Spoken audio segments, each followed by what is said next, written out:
por nombre Nuevas tecnologías para el monitoreo.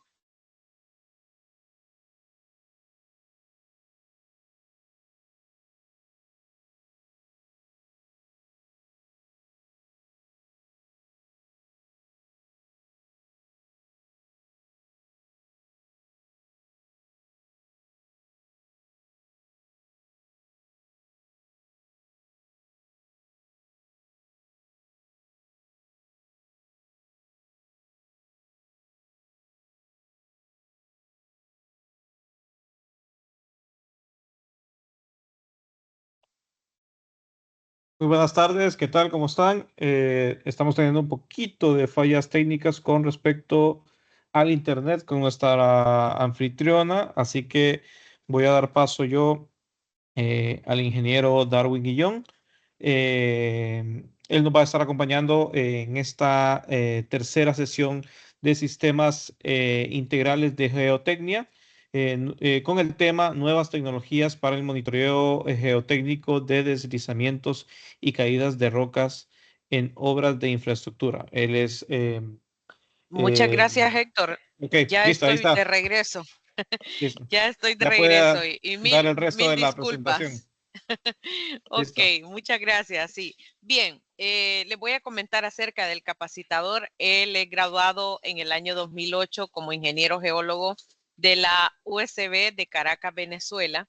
Cuenta con más de 13 años de experiencia laboral en temas de diseño, ejecución y también supervisión de proyectos geotécnicos, hidráulicos y ambientales, brindando apoyo técnico y comercial a profesionales involucrados en áreas de la construcción e ingeniería ya en más de 11 países alrededor de Latinoamérica. Tiene conocimientos avanzados en diseño, supervisión e instalación de los sistemas de Macaferri, ¿verdad? Nuestro aliado estratégico para el control de caídas de rocas en taludes geotécnicamente inestables. Es conferencista en seminarios y congresos internacionales en varios países de Latinoamérica y actualmente desempeña en el cargo de coordinador de mercado MACRO para Latinoamérica. Se trata del ingeniero Darwin Guillón, con quien tengo el gusto de dejarles en esta tarde. Bienvenido, ingeniero. Adelante. Hola, hola, buenas tardes a todos. Por favor, confírmeme si se escucha mi audio, primero que nada. Sí, sí, le escuchamos. Ok, excelente. Bueno, para nosotros es un placer estar por acá con ustedes compartiendo un ratito de información. Es bien importante divulgar esto que vamos a hablar hoy, ¿verdad? Entonces, le agradecemos mucho por el espacio. Eh, Vamos a hablar un poquito sobre lo que son las tecnologías para el monitoreo técnico de deslizamientos y caídas de rocas en obras de infraestructura. Pero antes que lleguemos a este tema de esas nuevas tecnologías, me gustaría ponerlos un poquito en contexto, dónde las podemos usar, ¿verdad? Y bajo qué criterio lo hacemos también. Antes de comenzar, quiero pasarle este pequeño código QR para que se puedan registrar, porque generalmente estamos haciendo mucha o mandando mucha información de nuevos proyectos en la región que pueden ser de su interés, así como case técnicos, información técnica, de software, inclusive de diseño. Y puede ser que estén interesados en algunos de estos y podamos enviarlos a sus correos, ¿ok? Eh, Voy a dejarle unos 10 segunditos para que puedan registrarse y continuar.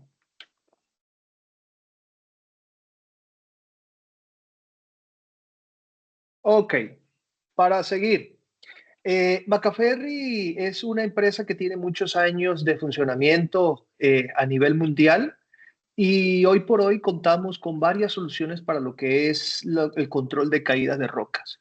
Hace unos años, aproximadamente unos 3 años, comenzamos ya con una tecnología de monitoreo de estas soluciones. ¿Okay? Como pueden ver aquí en esta imagen, hay algunas soluciones como barreras dinámicas, barreras estáticas, que lo vamos a estar hablando un poquito a lo largo de la presentación, control de caídos y control de erosión, barreras de debris flow. Es probable que muchos de ustedes ya hayan escuchado de estos términos, pero a lo largo de la presentación voy a estar profundizando un poquito más sobre el tema para ir familiarizándonos, ¿no? con estos sistemas. Primero que nada, tenemos que hablar de la problemática. La problemática es que en nuestros países de alta montaña ocurre generalmente este tipo de deslizamientos o de caídas de rocas, ¿verdad? Y generalmente en Latinoamérica lo que contamos es con un cartel unos 500 metros antes de cuidado, caídas de rocas, cosa que pues evidentemente no nos va a proteger de un desprendimiento de este tipo. ¿Qué es lo que pasa muchas veces? Que se atacan los problemas de forma inadecuada porque por muchas, en algunas ocasiones, no se tiene información real de la falla que puedan tener los taludes. Como pueden ver aquí, hay diferentes problemáticas, ¿no? Dependiendo de la condición del talud, si es roca, si es suelo, si es una roca completamente fracturada, si hay diaclasas. Entonces, el mecanismo de falla que pueden tener estos taludes puede ser muy variado. Y no basta con simplemente decir, voy a colocar esta solución que me funcionó en la carretera tal, en el kilómetro tal, como una receta de cocina. Eso no puede ser posible, no es válido y es una problemática con la que venimos enfrentándonos desde hace varios años en toda Latinoamérica. Entonces, el espíritu de la presentación es un poco para digamos, mostrar qué se debe hacer en ciertos casos, ¿verdad? Y cómo lo podemos monitorear. Aquí pueden ver unas fallas circulares, planares, rotura por cuña, volcamientos. Hay combinaciones de estos, pérdida de soporte, erosión y flujo de detrito. Cuando tenemos esta información veraz de lo que está ocurriendo en el talud, ahí es donde podemos pasar a las posibles soluciones. Vean aquí, por ejemplo, algunas fotos alusivas a cada uno de estos mecanismos de falla, ¿verdad? Como deslizamiento. Si se pueden ver, aquí en la imagen hay una especie de concreto lanzado. Es probable que esta falla haya ocurrido quizás por saturación del suelo, ¿verdad? Y recuerden que el concreto lanzado generalmente lo que hacemos es impermeabilizar el talud. Y si tenemos una napa freática que pueda generar un empuje activo en lo que es esa cara, pues el colapso es inminente y lo peor aún es que no avisa. Generalmente ocurre de forma rápida, ¿no? Aquí podemos ver también algunas fallas por volcamiento, fallas planares. Esto es un proyecto aquí en Costa Rica que hicimos una solución para un colapso de rocas inestables, de unas imbritas columnares. Vean que son columnas de gran tamaño, vean el edificio acá. Aquí hicimos una protección en el talud y también un muro alcancía, que ya vamos a ver cómo se diseña esto también. Vean acá fallas en cuñas y, bueno, erosión de taludes exponiendo lo que son rocas, ¿no? En las soluciones que nosotros actualmente tenemos, podemos entrar en estos dos escenarios prácticamente, ¿no? Caídas de pequeños bloques de roca y caídas de grandes bloques de roca, salvo ciertas condiciones. Ya cuando tenemos colapsos e inestabilidades profundas, es probable que las soluciones que nosotros tenemos en Macaferri no sean lo más indicado por los niveles de energía que se manejan en esta problemática.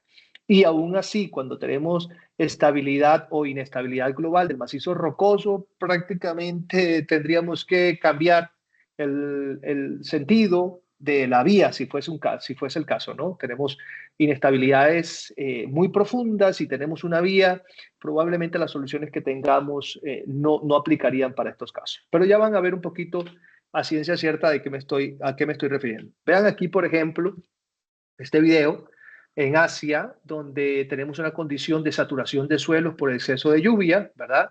Vean la energía que libera este bloque que viene de la parte alta del talud, que probablemente aquí hay una berma donde ese bloque se disipó un poco su energía y se detuvo en ese punto. Si uno hace un análisis de trayectorias de bloques de roca y no estuviese esa berma allí, ese bloque quizás hubiese continuado su trayectoria donde el compañero que iba bajándose de ese auto no la hubiese contado, ¿verdad? Entonces, estas cosas se van analizando a lo largo del tiempo, ¿verdad? Cuando vemos zonas inestables, zonas de riesgo, hacemos un análisis del talud, vemos las condiciones del talud y ahí podemos hacer proponer ciertas soluciones. Vean este otro caso también, en Colombia en el 2017, es la vía que lleva desde Bogotá a Villavicencio, una zona de constantes desprendimientos de rocas. Pero vean acá cómo ocurre el desprendimiento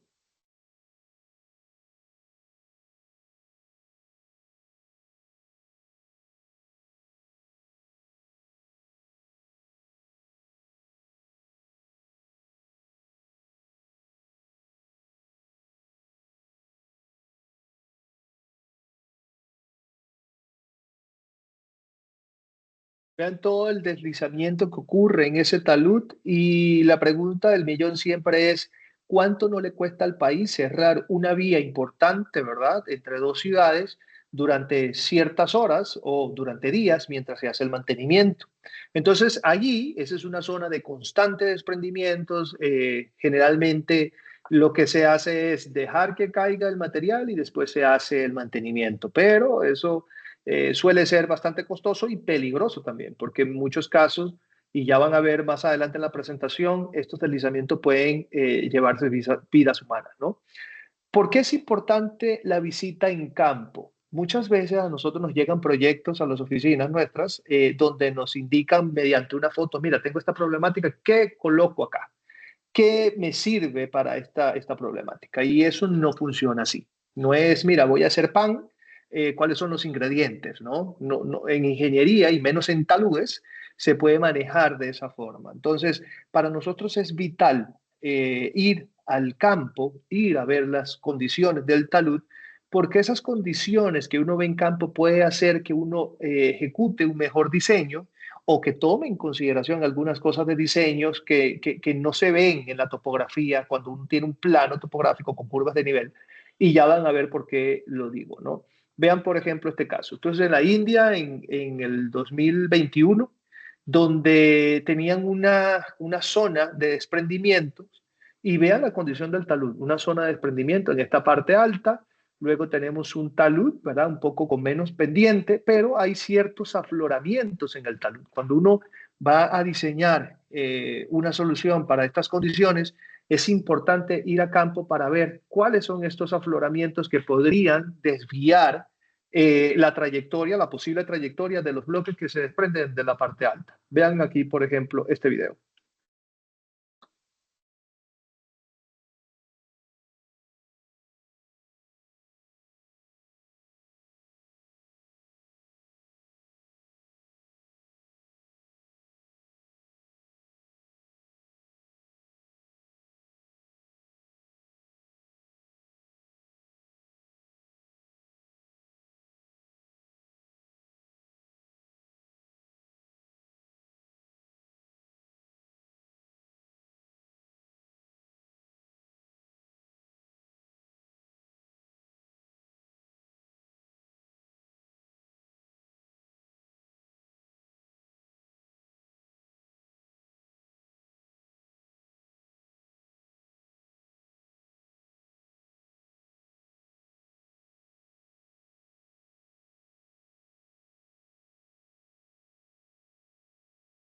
Ok, como pueden ver en el video, este es excelente, ¿verdad?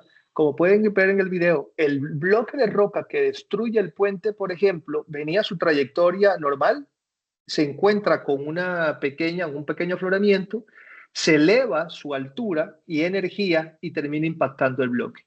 Entonces, cuando uno hace una interpretación de trayectorias de bloque en un talud, es posible que las trayectorias vengan por bueno, el sentido común te dice que van a venir por la divisoria de agua, ¿verdad? Por la parte baja.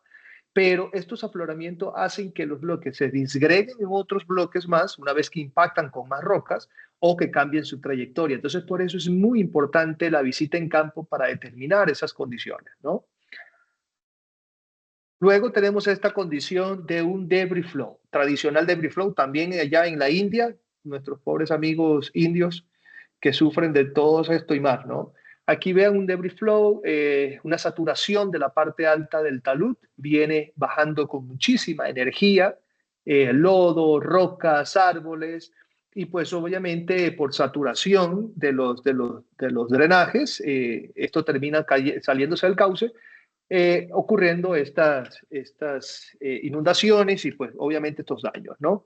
Entonces la pregunta es, ¿cuánto tiempo tiene la gente de una localidad eh, para intervenir, o mejor dicho, para salvar o salvaguardar sus vidas una vez que ocurre un deslizamiento de este tipo, ¿no?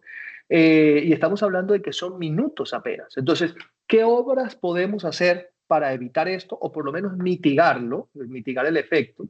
¿Y qué tecnologías hoy por hoy contamos como para avisarnos también? Eso lo vamos a ver ya en la parte final de la presentación. Entonces, haciendo un recuento, los desprendimientos de roca ocurren de forma repentina, un cartel de aviso de que cuidado, desprendimientos en la zona, no nos libran de esta problemática, que nos caiga un bloque en el auto, ¿verdad?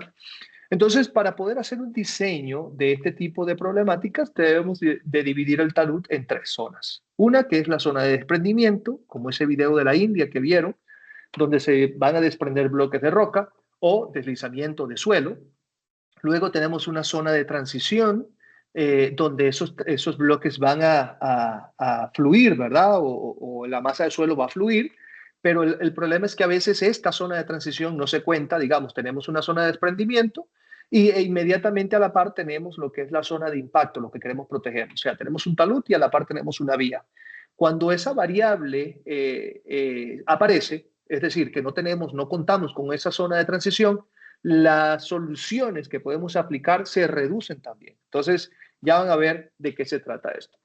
Por ejemplo, en esta condición tenemos 2 opciones. Una que es evitar la ruptura, ¿verdad? Y otra que es convivir con la ruptura, convivir con el problema. El detalle es que cuando nosotros convivimos con el problema, es decir, que dejamos que el desprendimiento ocurra en el talud o el deslizamiento ocurra y lo interceptamos en algún punto aguas abajo, los niveles de energía que producen esos desprendimientos o esas rocas son muchísimo mayores que cuando nosotros evitamos la ruptura en la fuente. Es decir, hacemos alguna obra de protección en el propio talud de donde se pueden desprender los bloques, ¿ok? O la masa de suelo. Entonces, bajo esas condiciones tenemos 2 posibles escenarios de soluciones, ¿no? Una, que son los sistemas activos, es decir, aquellos sistemas donde nosotros combinamos anclajes, mallas de alta resistencia, control de erosión, activamente en el talud, evitando los desprendimientos. Y 2, el sistema pasivo, que es que permito el desprendimiento de los bloques o de la masa de suelo, pero tengo un espacio suficientemente amplio como para interceptarlo en algún punto aguas abajo. Entonces aquí ven algunas imágenes de estas soluciones, lo que son protecciones corticales con anclajes y mallas de alta resistencia. Tenemos mallas para revestimiento simple, ya voy a detallar un poquito de qué se trata esto. Luego tenemos las barreras dinámicas y las barreras estáticas, que son estructuras un poco más masivas, que se pueden aplicar bajo ciertas condiciones, pero que también tienen sus ventajas con respecto a las barreras dinámicas. Entonces, para hablar un poquito de digamos, de las soluciones según su nivel de energía, ¿ok? O digamos, de intervención, empezamos con los revestimientos simples. El revestimiento simple no es más que un sistema que se aplica donde hay pequeños bloques de roca en un talud, ¿verdad? En un talud geotécnicamente estable, vale acotar esto, y tenemos un espacio para un mantenimiento al pie del mismo. ¿De qué se trata eso? Es decir, tengo esta condición, un talud geotécnicamente estable, pero que tiene una capa inestable de rocas que se pueden deslizar, pequeños bloques de roca, pequeña masa de suelo que se puede deslizar. Entonces, yo hago un previo análisis, determino el volumen de ese material y aplicamos una solución de pernos en la parte superior, en la parte inferior, y anclamos una malla de alta resistencia. Esta solución es de las más económicas que existen en el mercado, pero es segura también porque todo el desprendimiento que ocurra va a quedar encapsulado dentro de la malla. Ahora bien, para hacer este diseño, yo necesito sí o sí determinar el volumen de material que se va a desprender, porque en función a ese volumen desprendido, ese material cuando se encapsula va a generar una tensión en la malla y a su vez va a ser transferido a los anclajes superiores, ¿ok? Entonces, una vez que ese material se desprende, se encapsula, podemos quitar la malla, quitamos tensión en los cables y hacemos un mantenimiento controlado y luego volvemos a colocar la malla en su anclaje y aquí no ha pasado nada. Pero la ventaja que tenemos acá es que el material no cae en la vía, como el primer video que le mostré, ¿no? Que se vino el desprendimiento y cayó en la vía, tapando completamente el acceso, ¿ok? Nosotros actualmente tenemos un software de Macaferri para lo que es el diseño de esa solución, donde en el software yo tengo que determinar o darle el input, ¿verdad?, de la inclinación del talud, de la altura total que tiene el talud, y yo puedo definir inclusive el volumen de material que yo quiero acumular en ese talud, ¿ok? Entonces, el software lo que me va a permitir es que bajo esos parámetros, esas condiciones, qué tanta tensión va a generar la malla y a su vez cuál va a ser la resistencia que debe tener los cables que van a estar soportando esa malla. Entonces nos va a dar ciertos factores de seguridad, ¿ok? Aquí ven, por ejemplo, una colocación de un sistema de revestimiento simple. Vean que en la cara del talud no existe anclajes más que los que están en la parte superior y los que se van a colocar en la parte inferior del talud, al pie del talud. Vean aquí el revestimiento simple, cómo ya está funcionando, ¿no? Material que se desprende en la cara del talud, donde la malla ya lo sostiene, se encapsula, y eso sí, necesitamos un espacio suficiente de lo que queremos proteger y el talud para permitir ese desprendimiento sin ocasionar daño, ¿no? Vean este otro volumen de material enorme que se desprende, vean cómo causa tensión en la malla, y lo que nosotros calculamos es qué tipo de malla podemos usar para que esa malla no se reviente una vez que ese material se encapsula al pie. Hoy por hoy contamos con más de 12 tipos de mallas diferentes en cuanto a su resistencia a tracción, que es un valor que entra en juego acá a la hora de hacer este análisis. La tracción es como la resistencia longitudinal que tiene la malla una vez que genera una fuerza por el acumulamiento de material. Aquí pueden ver cómo de forma controlada se cierra la vía. Una vez que el material se ha desprendido, pues se abre la malla, se quita tensión en los cables, se retira el material de forma controlada y luego se vuelve a colocar la malla en posición y no ha pasado nada. Ahora bien, ¿qué pasa cuando el talud tiene suelo y queremos que se revejete el talud? Ahí entra en juego lo que es el soil nailing verde o suelo grapado, como en algunos casos se le conoce también. Y es un método de estabilización de la cara del talud que va a incluir anclajes pasivos, un sistema de drenaje que es muy importante para el tema de los taludes, y la fachada queda verde. A diferencia de un concreto lanzado, con esta técnica, el talud te va a revegetar, ¿ok? Va a crecer la vegetación. ¿Y en qué consiste? Bueno, en una malla de alta resistencia que tiene unos polímeros, unos filamentos poliméricos, que te permiten que cuando tienes el talud, tienes el corte, el agua de lluvia, el mismo viento, no va a erosionar la cara del talud hasta que crezca la vegetación. Una vez que crece la vegetación, ya el elemento pasa a ser prácticamente secundario. Pero en esa parte, esa fase inicial del corte del talud, es muy importante contar con un manto de control de erosión. Ahora bien, también como en el caso anterior de las mallas, estos mantos pueden ser más o menos reforzados en función a las características geotécnicas del talud. Tú puedes tener un talud completamente en roca, pero su altura es baja, su pendiente también es baja, entonces trabajamos con mantos de control de erosión de baja resistencia. Ya cuando tenemos taludes de alta inclinación, de mayor altura, entonces ya tenemos que incluir una resistencia mayor, como en este caso, por ejemplo, para evitar que cuando hayan deformaciones el material se vaya a rasgar. ¿Ok?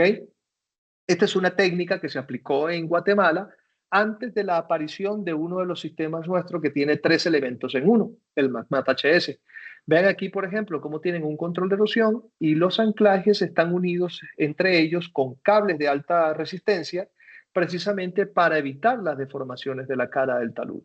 ¿Okay? Pueden ver aquí la distribución de esos anclajes, de manera que si hay una deformación en el suelo, empiezan a trabajar estos cables. Hoy por hoy contamos con un material que tiene 3 elementos en uno y ya su resistencia a tracción y punzonamiento empiezan a aumentar en función a la cantidad de cables que tenga la malla. Esta malla puede ser una malla de doble torsión, como se ve aquí, el manto de polipropileno y los cables que se adhieren en la misma malla. 3 elementos en uno en un solo proceso de fabricación. Aquí pueden ver una malla que tiene cables a cada metro, esto es 1 metro, este manto tiene 2 metros de ancho y en el centro tiene un cable, pero estos cables se pueden colocar inclusive a cada 30 centímetros. Eso me va a garantizar mayor resistencia a tracción y mayor resistencia al punzonamiento también.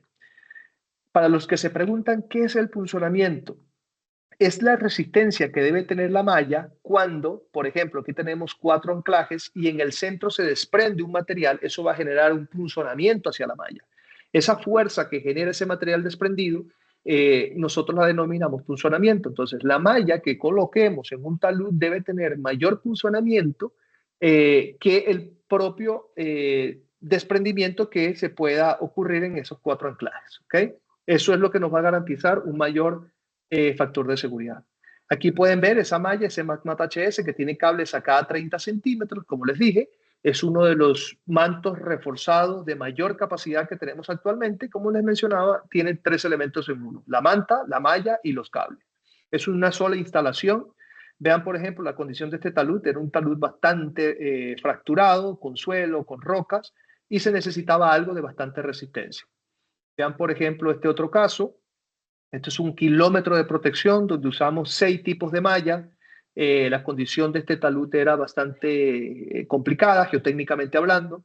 Teníamos estratos combinados, teníamos estratos con roca, otros con suelo, otros con bloques de roca de mayor tamaño. Y aquí lo que hicimos fue sectorizar el talud en 6 para poder definir las mejores mallas para cada uno de los casos sin incurrir en un gasto adicional, ¿no? Porque inicialmente, cuando nosotros entramos, inicialmente estaba previsto hacer todo el talud con concreto lanzado. Por dicha llegamos a tiempo, pudimos hacer varias secciones con mallas, ¿verdad? De diferentes resistencia, ahorrándole al cliente más de $500,000 versus la propuesta inicial que era concreto lanzado en toda la cara del talud. Aquí pueden ver algunas fotos adicionales. Aquí ya los bloques de roca eran de mayor tamaño, tuvimos que usar una malla inclusive de mayor resistencia aún. Este es un proyecto que acabamos de entregar aquí en Costa Rica, donde aplicamos un soil nailing verde también. Esto ya prácticamente eso no se ve, ya aquí creció la vegetación. Esto lo acabamos de entregar hace como 3 meses aproximadamente. Ya toda esta franja está completamente cubierta de vegetación. Aquí se ocurrió un deslizamiento, esto tiene 55 metros de altura. Y pues entonces procedimos a hacer una protección cortical, protegiendo de la erosión también. Aquí ya usamos una malla de alta resistencia hecha de cables y un manto de control de erosión combinados con anclajes sistematizados en la cara del talud. Vean, por ejemplo, toda esta protección, que fueron aproximadamente 4.000 metros cuadrados.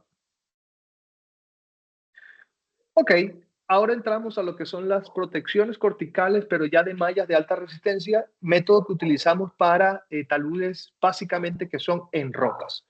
En taludes en roca nosotros no necesitamos evitar la erosión, porque probablemente tengamos pues bloques de roca diaclasados, y lo que ocupamos es una malla que nos proteja del desprendimiento de esas rocas, no de la erosión del suelo que podamos tener, ¿no?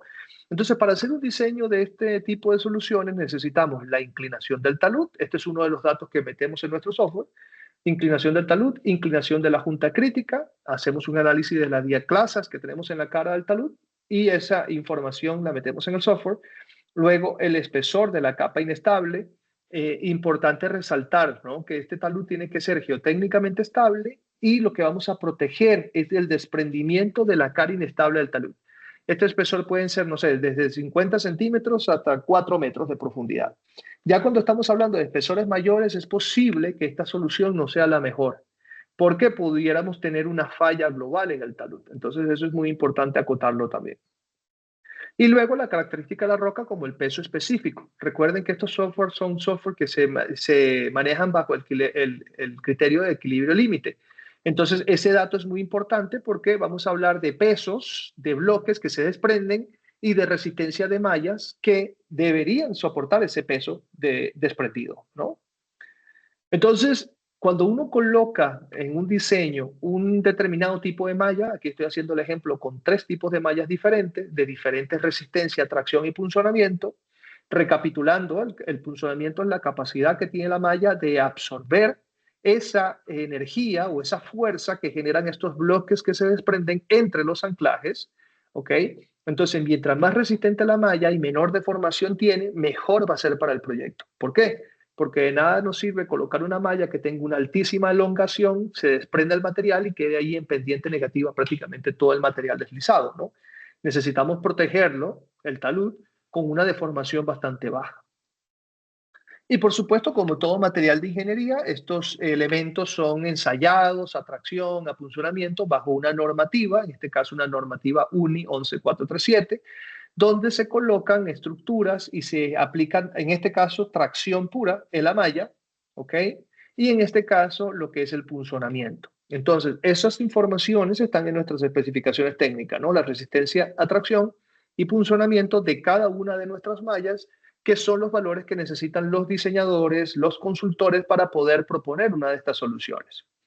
Ahora bien, saliéndonos de las soluciones, digamos, activas, estas soluciones que acabamos de hablar, que son para proteger el desprendimiento en la fuente de desprendimiento, que son en taludes, ahora pasamos a las soluciones pasivas como las barreras dinámicas.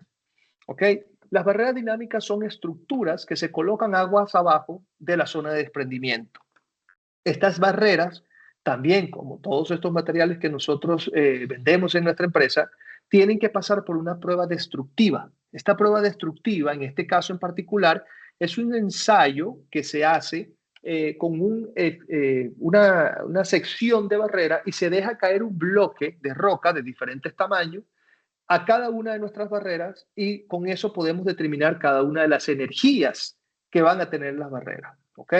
Esto para poder salir al mercado tiene que hacerse con cada una de ellas. Pues estamos hablando de que actualmente nosotros tenemos barreras dinámicas que soportan desde 30 kilojoules de energía hasta los 9000 kilojoules de energía. Entonces, para que cada una de estas barreras puedan salir al mercado con un sello de certificación europeo, tienen que pasar por este ensayo que les voy a mostrar a continuación.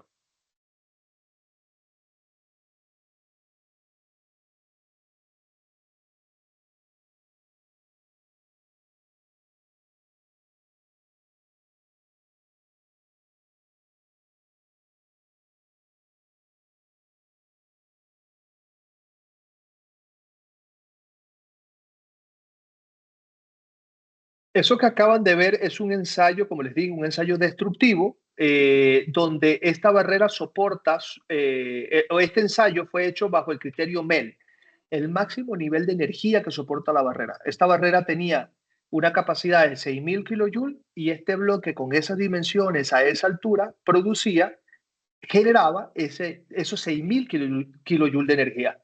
Hay otra forma de diseñar barreras dinámicas que es bajo el criterio de CEL, de servicio. Entonces, cuando uno hace este criterio, significa que si este bloque que vamos a lanzar tiene 1000 kilojoules de energía, por ejemplo, la barrera es de 3000 kilojoules. Es decir, 3 veces más que la capacidad mejor dicho, 3 veces más de energía de lo que puede producir ese bloque que se desprende del talud. ¿Ok? Entonces, para los que están un poquito familiarizados con el tema de barreras dinámicas y los diseños de barreras dinámicas, tienen que tomar en cuenta que ellas pueden ser diseñadas bajo estos dos criterios. Y como les mencioné anteriormente, para que ellas puedan ser certificadas bajo una normativa europea, se tiene que hacer un ensayo destructivo, ¿verdad? Este ensayo a cada una de esas barreras, no es al azar. Y este ensayo puede costar por el orden de los $55,000. Entonces, cuando usted va a hacer un diseño y se encuentra con que le están pidiendo una barrera de 2000 kilojoules de energía, pero que tiene una longitud, no sé, de 7 metros de poste, es probable de que sea una barrera que no está certificada, que ahí está pasando algo en el diseño. Ya lo vamos a ver un poquito más adelante. Y es porque cada una de estas barreras tienen una energía y una altura definida. Por ejemplo, una barrera de 2000 kilojoules han sido certificadas bajo tres alturas diferentes. 2000 kilojoules con 4 metros de altura, 2000 kilojoules con 5 y con 6 metros de altura. Ya si estamos hablando de una barrera de 7 metros de altura, de 2000 kilojoules, no existe en el mercado que sean certificadas, ¿ok? Para que lo tomen en cuenta. ¿Se puede fabricar? Sí, pero no es una barrera que esté certificada actualmente. Luego entramos a lo que son las barreras de impacto, las barreras de mayor absorción de energía. Para que tengan una idea, estas barreras que nosotros contamos actualmente, las barreras de dinámica, la de mayor capacidad es de 9000 kilojoules. Estas barreras estáticas pueden ser de hasta 25,000 kilojoules. Pero vean, por ejemplo, esto es una estructura en suelo reforzado con el sistema nuestro Terramesh verde, perdón. Pero para poder erguir una estructura como esta, la desventaja que tenemos es que necesitamos un área completamente amplia para poder hacer la base, porque es una forma piramidal. Esto obviamente se calcula cuál va a ser el área, cuál va a ser la altura y en cuánto tiene que cerrar en la parte superior.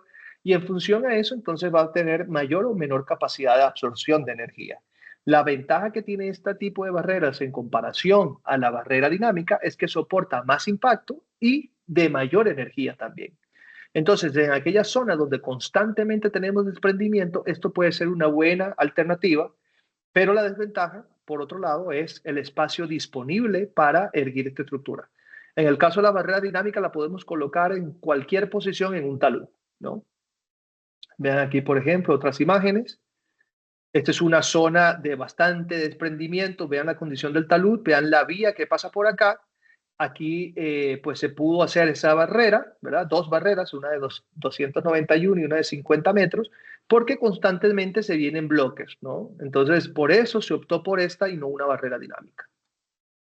Como les mencionaba anteriormente, estas barreras también se analizan para ver su resistencia. Vean, por ejemplo, este campo de prueba. Aquí vean que no le hizo prácticamente nada a la barrera. Entonces, otro bloque, más impacto, más desprendimiento, pueden soportar sin problema y el mantenimiento es muchísimo menor. Y ven unas imágenes de los bloques que pueden absorber estas barreras. Y entre las barreras también hay una que le llamamos barreras híbridas o barreras atenuadoras, también se le conocen en el mercado, que son las barreras dinámicas con una pequeña variación en su estructura. En este caso en particular son unas barreras que tienen postes y la malla está extendida a lo largo del talud hasta el pie en algunos casos. ¿Y qué me permite esto? Que si un bloque o una masa de suelo se desprende a lo largo del talud, al tocar la malla se invierte la rotación del bloque, perdiendo energía, y lo encapsula, o mejor dicho, lo conduce al pie del talud de forma controlada. Entonces, a diferencia de una barrera dinámica, que esta malla está, digamos, anclada al pie del poste, si se viene un desprendimiento, el bloque queda atrapado en la barrera, y si esta barrera está, no sé, a 100 metros de altura, hay que hacer mantenimiento allá arriba. Entonces, si tenemos una barrera atenuadora, disipamos esa energía y conducimos el bloque al pie. ¿Ok? Eso siempre y cuando tengamos un espacio lo suficientemente grande para, ¿cómo se llama? Para poder depositar ese material. ¿Ok? Aquí pueden ver cómo funciona y finalmente depositamos el material y luego el mantenimiento se hace en la parte baja del talud. Estas son algunas de las barreras dinámicas, barreras atenuadoras. Vean cómo la malla se extiende a lo largo del talud, de manera que cualquier bloque que se desprenda en el talud va a ir de forma controlada a depositarse aquí al pie. ¿Okay? Aquí tenemos otros casos. Esta es una barrera que también entregamos hace 3 meses. Es parte del mismo proyecto que les mostré anteriormente acá en Costa Rica. Este diseño se hizo de esta forma porque la parte superior ya era propiedad privada, pero se vienen muchos desprendimientos de rocas acá. Aquí, en esta zona, por esta zona de acá, ocurrió una desgracia, ya lo van a ver, hace unos años, donde hubo un deslizamiento que se llevó un bus por acá y aquí hay un guindo de 100 metros de profundidad. Entonces ya van a ver más adelante un video de esto. Y entonces aquí propusimos esta solución porque teníamos espacio suficiente para depositar material. Y estas son las barreras atenuadoras o barreras híbridas. Y por último, de las familias de barreras están las barreras de debris flow o de flujo de detritos. Estas barreras fueron concebidas para soportar más que un impacto de roca, un volumen o una masa desprendida en un canal. ¿Recuerdan el video que les mostré de la India, donde se venía todo ese flujo en ese canal, que se saturó y se desbordó el río, ocasionando pues daños a las viviendas aledañas? Bueno, este tipo de estructura lo que nos permite es que si las colocamos en esos cauces, este material desprendido se va encapsulando. Entonces, claro, para hacer un diseño de esto necesitamos determinar qué volumen de material se puede desprender aguas arriba para saber cuántas barreras necesitamos colocar a lo largo del canal para poder detener todo ese volumen de material desprendido. ¿Okay? Nosotros hemos hecho proyectos donde hemos colocado 4 barreras sucesivas, una después de la otra, a cada 100 metros de separación, pero esto varía dependiendo del canal. Entonces, esto es un análisis que hacemos también, no solamente geotécnico, sino hidráulico, ¿no? De cada uno de los proyectos. Vean aquí, estos son otros casos, dependiendo de la forma del canal, a veces tenemos que usar postes intermedios pero son elementos que se colocan precisamente para soportar desprendimientos, masa de suelo y de rocas. En taludes también lo podemos usar, como se puede ver acá. El caso que le mostré de Colombia, esto podría haber sido una solución, quizás no una, sino varias barreras, dependiendo del volumen de material que esperamos que se desprenda del talud, ¿no? Aquí vemos otros casos, vean cómo se llena esto. Estas barreras importantes, mencionarles que están hechas para un evento puntual, digamos, de emergencia. Se viene un flujo enorme, la barrera se detiene este material y el agua después pasa por encima, generando como una especie de escalera disipadora y continúa el agua, ¿no? Acá se va encapsulando lo que son los detritos, las rocas, la masa como tal, y después viene pasando el agua a través de ella o por encima de ella una vez que se llena. ¿Se puede hacer mantenimiento? Sí se puede hacer mantenimiento, pero no es una barrera que va a estar allí, digamos, funcionando eternamente. Hay que hacerle un trabajo posterior a cada evento, ¿no? Aquí pueden ver un campo de prueba donde hicimos también la colocación de barreras. Vean, por ejemplo, todo el detrito, los bloques, como del tamaño de los bloques que tienen este tipo de barrera. Entonces, para el tema de la colocación, al principio de la presentación yo les mencionaba que es muy importante la visita en campo para determinar cuáles son las estructuras que tenemos allí, los afloramientos, las depresiones. Si bien es cierto, cuando tenemos la topografía de una zona que queremos intervenir, con sus curvas de nivel a cada, no sé, a cada 50 centímetros, a cada metro, nos puede dar una idea aproximada de por dónde pueden venir los flujos de los bloques. Es importante ir a campo porque podemos tener esas depresiones, podemos tener afloramientos que pueden desviar los bloques. Entonces aquí pueden ver diferentes tipos de ubicaciones de barreras dinámicas. Y si nosotros digamos, en oficina definimos, mira, por aquí está la barrera, y cuando se va a construir, el constructor vino y colocó su barrera según lo que decía el plano, sin hacer este previo análisis en campo, puede ser que estemos en una condición como esta. Es decir, colocamos una barrera con la energía adecuada, con la altura adecuada, pero cuando viene el bloque, le pasa por encima. Entonces, esto es importante para poder definir la ubicación, la mejor ubicación de una barrera dinámica. Otro caso también es que pueden estar ubicadas en zonas donde tenemos condiciones geotécnicas del pie desfavorables. Entonces, por eso también es importante estar en campo monitoreando, digamos, la zona de fundación de esos postes, ¿no?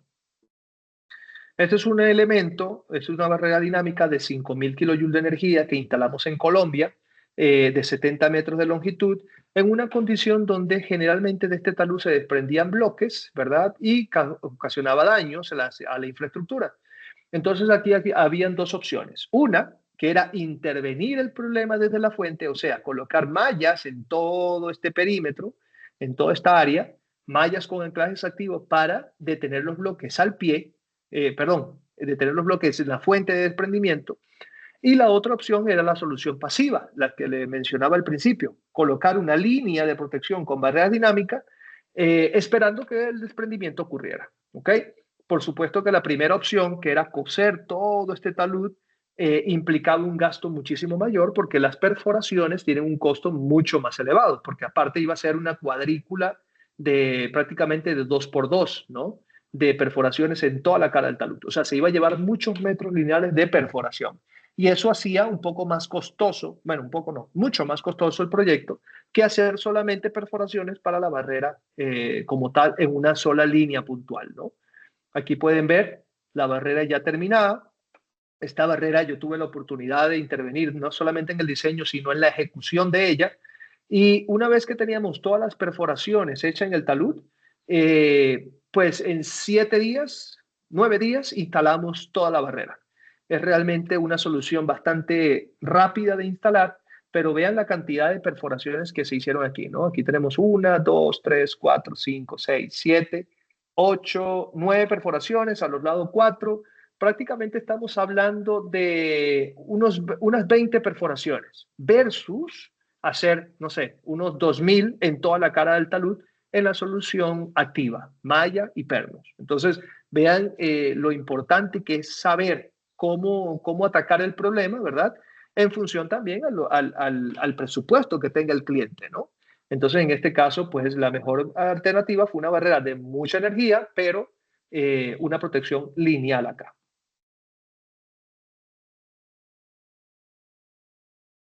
Ok, obras especiales por su ubicación. Y aquí es donde vamos a entrar en materia con la tecnología.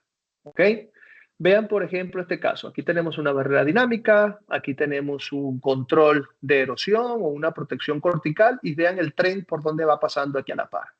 Pero quiero que vean la ubicación de esa obra. Aquí está la barrera, ¿ok? Esta es la ferrovía que va pasando por acá, de Brasil. Y quiero que vean, por ejemplo, la ubicación de la población más cercana a la ubicación de la obra. Vean la cantidad de kilómetros que hay entre la obra y el pueblito más cercano.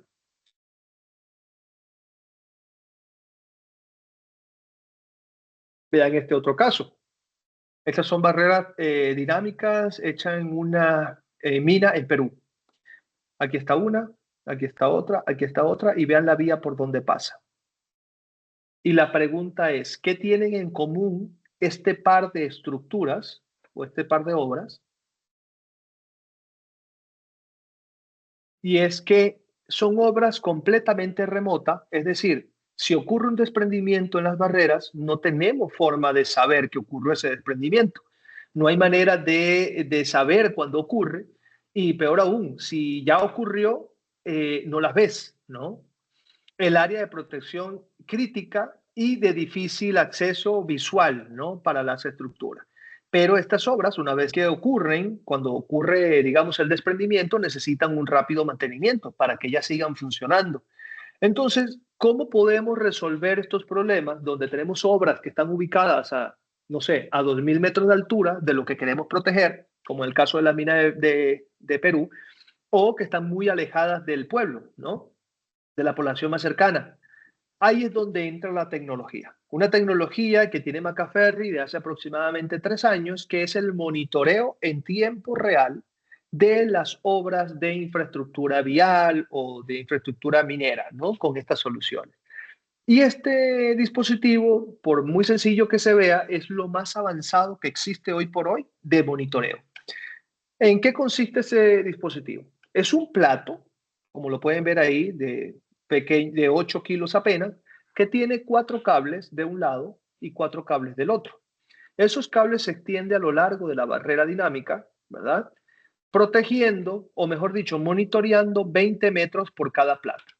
Estos postes de la barrera dinámica están separados a cada 10 metros y tenemos malla, ¿verdad? Intermedia allí. Entonces, este cablecito se extiende a lo largo de esa malla, de un lado y del otro, y en este caso en particular estamos protegiendo 20 metros, estamos monitoreando 20 metros, ¿ok? De manera de que si ocurre un desprendimiento, una roca impacta la malla, ese dispositivo, este cable se va a extender por la deformación que va a tener la malla y este dispositivo va a mandar una señal a un aparato que se llama UBIT. Este aparatito, una vez que recibe la señal, manda otra señal, bien sea por mensaje de texto o por satélite, ¿verdad? Y esto a su vez manda una señal al dispositivo móvil con una aplicación que tiene el propio aparato. ¿Ok? Esto ocurre en cuestiones de segundos. Es un monitoreo en tiempo real.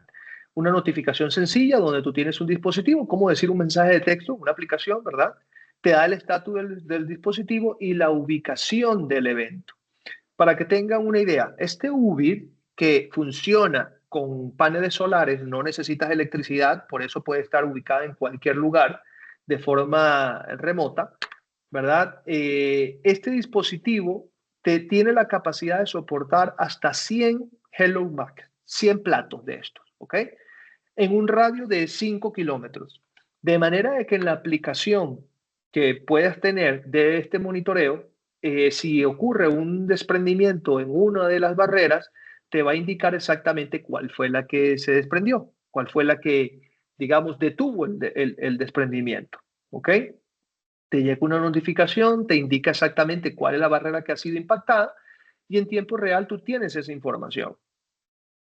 Antecedentes locales, por ejemplo, Costa Rica.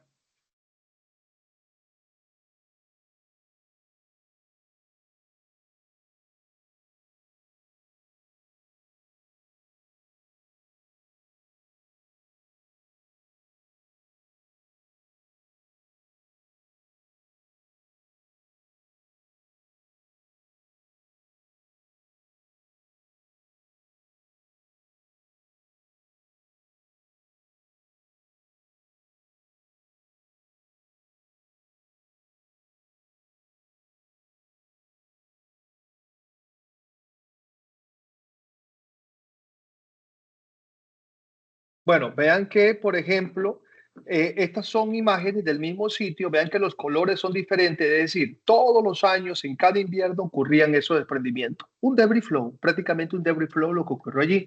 Lo mismo del video de la India. Vean, por ejemplo, esta fue la situación. Tenemos un canal, saturación de suelos, se vino todo este material y justamente por aquí iba pasando el bus. Y entonces todo ese material empujó el bus y se fueron, ¿verdad? Hacia abajo. Ahora bien, ¿qué es lo que podría hacer el Hello Mac? Nosotros lo podríamos colocar fijamente en las partes laterales del talud y esos cablecitos que tiene el Hello Mac anclarlos a bloques de roca que están dentro del canal. De manera que si tenemos un debris flow, esos bloques se van a levantar, se van a ir y van a generar la tensión en el cable para emitir la señal. Lo más importante de esto es que podemos tener unas agujas, ¿verdad? Antes y después del desprendimiento y cerrar la vía de forma automática. Esa es una de las ventajas que tiene este dispositivo, como lo pueden ver acá, ¿no? Y eso fue lo que propusimos allí. Entonces, ya una vez que por aquí se vino el desprendimiento, hicimos una solución de barrera atenuadora. Aquí pueden ver los postes, las mallas, ¿verdad? De manera de que cuando se venga otro desprendimiento, van a ser encapsulados al pie del talud. ¿Okay? Bueno, me quedan pocos minutitos, voy a casi finalizando la presentación. Aquí tenemos 180 metros lineales de protección de barrera atenuadora. ¿Ok? Todo este material se encapsula aquí al pie y hacemos mantenimiento al pie. Lo que estamos proponiendo hoy por hoy es el dispositivo de monitoreo, de manera que cuando eso ocurra se cierre la vía que tenemos monitoreada actualmente. Después de esas barreras atenuadoras tenemos 190 metros lineales más de barreras dinámicas acá. Vean que hay otras barreras por secciones y esto está protegido también porque aquí sí hay desprendimientos de bloque, no de masa como tal, de suelo. ¿Okay? Este proyecto lo acabamos de entregar apenas 3 meses acá en Costa Rica.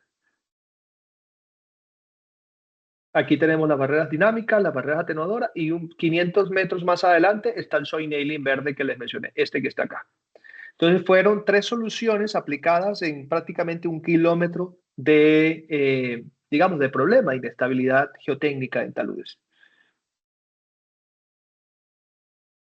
Entonces, estos dispositivos fueron concebidos inicialmente para colocarlos en barrera dinámica, pero a lo largo de los años se dieron cuenta que se puede aplicar en muchísimas obras adicionales. Vean que es un sistema bastante sencillo, es un cuerpo de aluminio aproximadamente con 8 kilogramos de peso, tiene 7 baterías que duran hasta 5 años y resisten hasta 100 G de impacto. ¿Okay? Su instalación muy sencilla, como pueden ver acá. Yo les mencionaba que tenemos 4 cables de un lado, 4 cables del otro, y al estirarse ese cable por una deformación, pues sencillamente se activa, ¿no? Vean el tamaño del pequeño plato. Esto se coloca en la parte superior del poste y tenemos la capacidad de extenderlo de un lado y el otro, protegiendo o monitoreando 20 metros por cada platito de esto. Vean que las herramientas son llaves, no necesita un equipo muy sofisticado para hacer la instalación.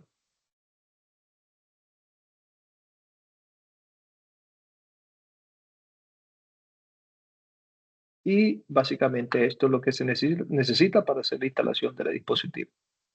Entonces vean cómo se ancla, ¿verdad? Aquí genera ya la tensión del cable y una vez que esa malla se deforma por producto del impacto, pues ahí ya tenemos el trabajo hecho, ¿no? En otros sistemas se puede instalar también en mallas en taludes y en canales, como lo pueden ver acá.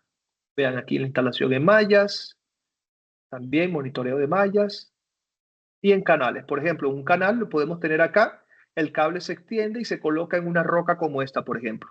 La única forma de que esa roca se mueva y emita la señal es porque se levanta, digamos, por una crecida, ¿verdad? Y que la va a llevar aguas abajo.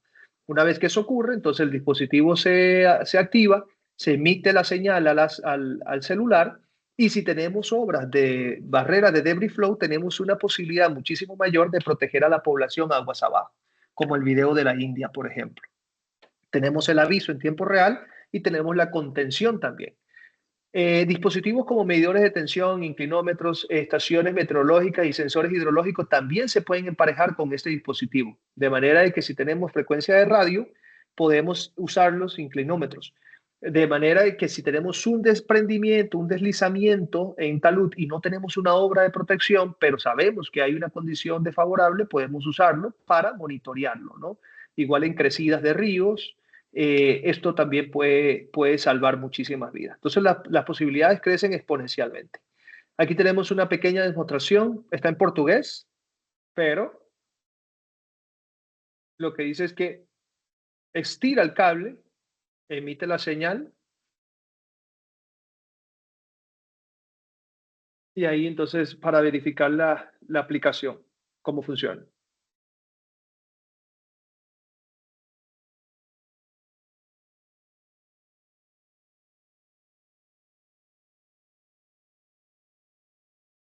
Ujú.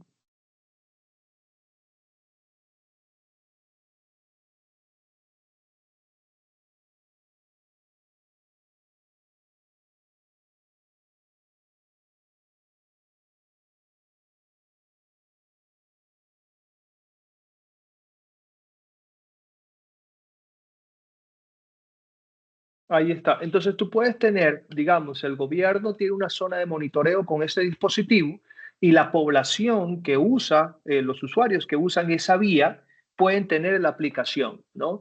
De manera de que si ocurre un desprendimiento, entonces todos los usuarios que transitan constantemente por la vía van a tener en tiempo real el monitoreo, o mejor dicho, el alerta de que hay un deslizamiento en tal zona, que es zona que está monitoreada. Entonces es una gran ventaja, ¿no?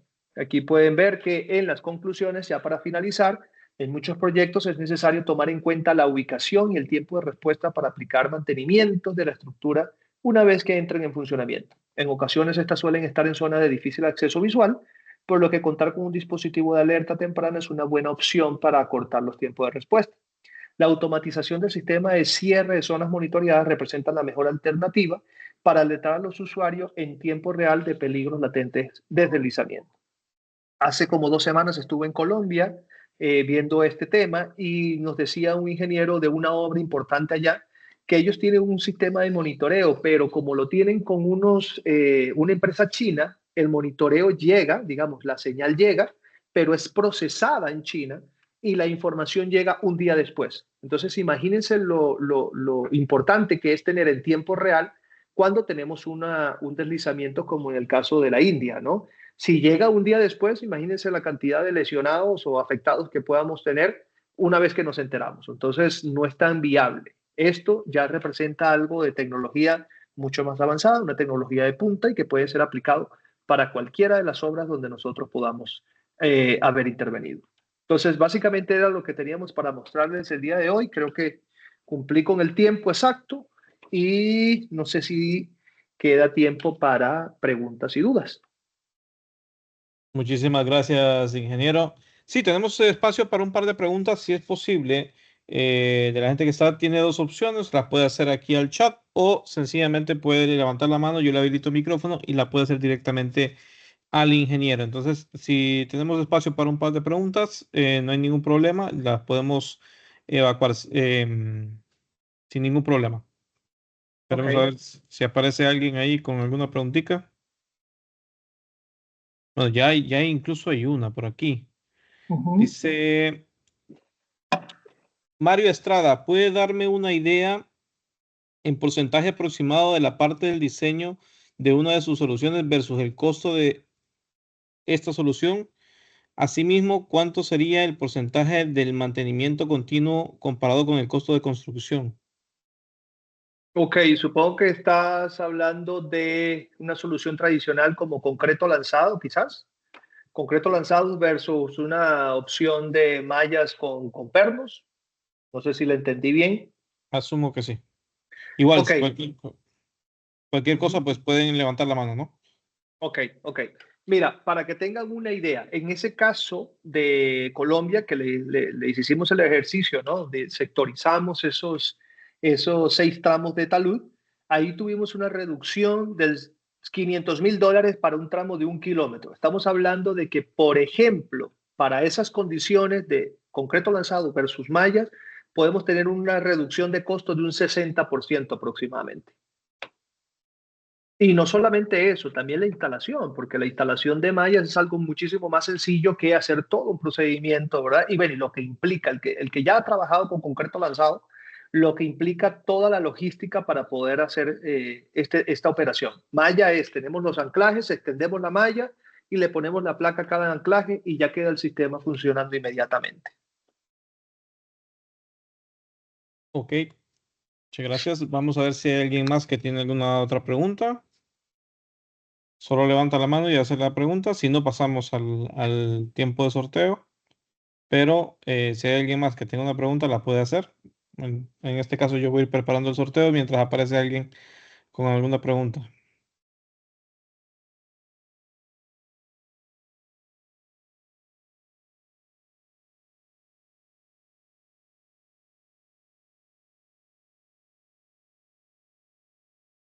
Ok.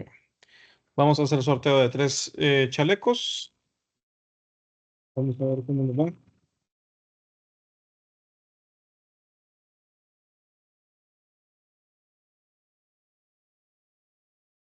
Miguel Mencía, si está por aquí, para que me ayude, por favor, con el número de teléfono. Ahí en el chat, Miguel Mencía. Ahí está Miguel Mencía.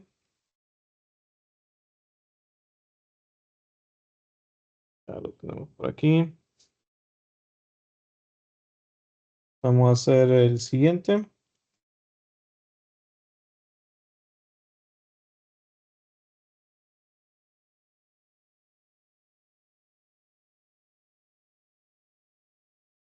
Benson Bonilla. Benson Bonilla, si me ayuda, por favor, con el número de teléfono, Benson Bonilla.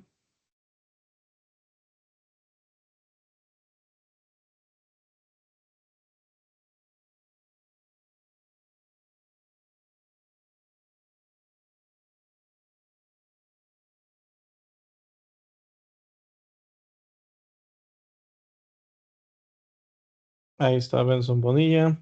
Ya lo tengo por aquí. Y vamos con uno más.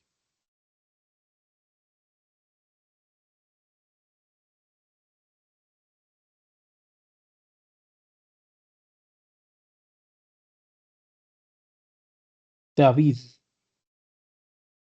Si hay alguien que está registrado solo como David. Ahí está David. ¿Hay alguna otra pregunta? Tenemos espacio para poderla responder todavía. Así que, Bueno, y si no, de pues hecho, el de ingeniero hecho, puede Miguel Mencía decía que si esa barrera va a necesitar limpieza cuando esté llena. asumo que es la del Eh, saco.